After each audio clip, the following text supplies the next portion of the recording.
One of the many interesting things about microorganisms is that microorganisms are neither good or bad. It depends on the context.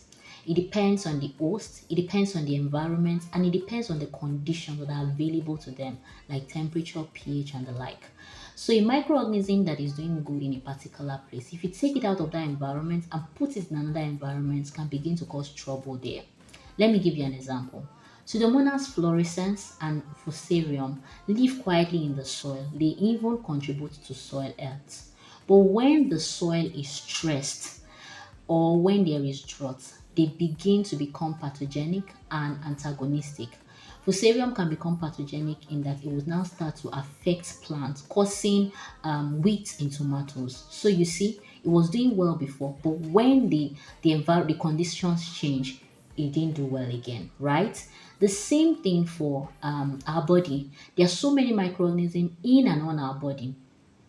One particular one is Staphylococcus aureus. Staphylococcus aureus is a normal flora of the skin. Normal flora means it lives quietly on the skin, right? But when you take Staphylococcus aureus out of the skin and put it in the urinary tract, there's going to be a problem. There's going to be urinary tract infection. And I think that there's a big lesson for us to learn as humans from these microorganisms. So when you're placed in the right environment, you bloom, you flourish, you are nurtured well, and you thrive. The same way when you are in a not so good environment, a toxic environment, your lights diminish, you don't shine the way you ought to do.